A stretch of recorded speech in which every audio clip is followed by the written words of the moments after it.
Hey, good morning, guys. Welcome to another episode of Next Step Espresso, your daily shot of fitness. I am your host, as always, Johnny Landals from Next Step Nutrition, bringing you the podcast that helps you overcome the industry confusion and get results for good. Today, we're on episode 394.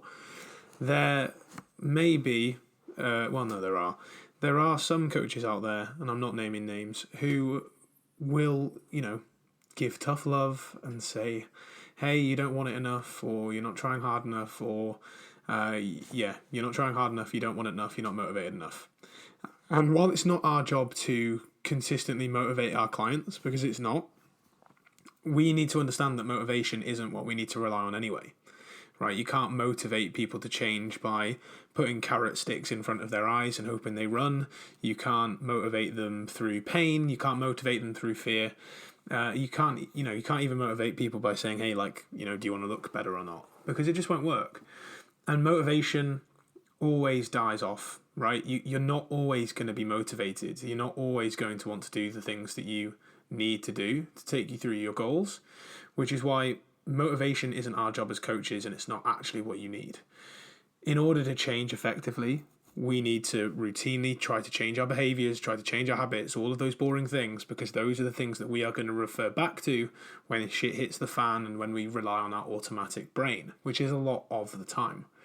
But what we need to, not just routine, not just behaviors, and not just our why. As coaches, we need to help people inspire them towards change, right? We need to help inspire people toward change step by step, understand that it's going to be a difficult road, and we need to provide people with the education, the tools, and the know-how so that they can get their results and keep them off for good, right? We can't just give someone something that's too hard for them because we think it's easy, and we can't just tell people what to do without actually asking permission first from the client, because that's not going to provide good stuff anyway. So if you're listening to this as a general population person, not a coach, not a trainer, understand that the concept of fat loss is simple, but it's not easy, right? Eating fewer calories, moving more, and doing that over time, it's a simple concept, but it's not easy. There are a lot of things that will hold you back. Food messaging, food advertising, words from colleagues, co-workers, family, actions from them, actions from your support network, your partners, your friends. Those things will all hold you back. Your genetics will have a part to play with how much energy you naturally burn, your current size, your job, your routine, how much you move through the day, how much you exercise, even your non-exercise activity, the amount you fidget, the amount you get up and down, that is deemed by genetics. And genetically, people burn more calories than others through that. That's been shown over and over again through research.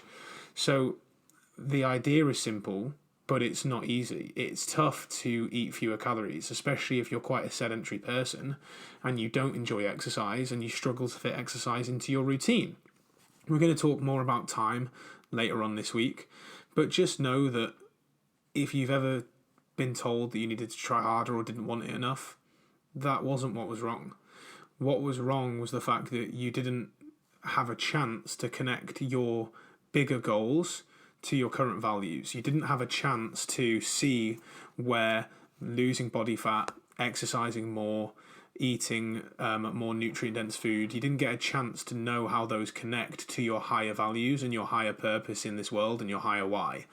If you did, you would have then been able to work systematically through starting small and gradually building up. So if you're listening to this and you've been struggling over time with your weight loss efforts or with your health efforts in general, just know that starting small with a simple, easy habit, one thing at a time, is the best thing that you can do for your health, because that way you're going to know that you can do it.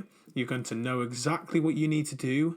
You're going to want to do that habit, and then you're going to build that up over time rather than trying to do things you're not sure of, trying to do things you don't really want, and trying to do too many things at once and getting overwhelmed. Hope you've enjoyed today's episode of Next Step Espresso. If you did, I would love it if you could share this with someone who you think would find it useful and find it interesting and help them improve their life as well. I'll see you tomorrow for another daily shot of fitness.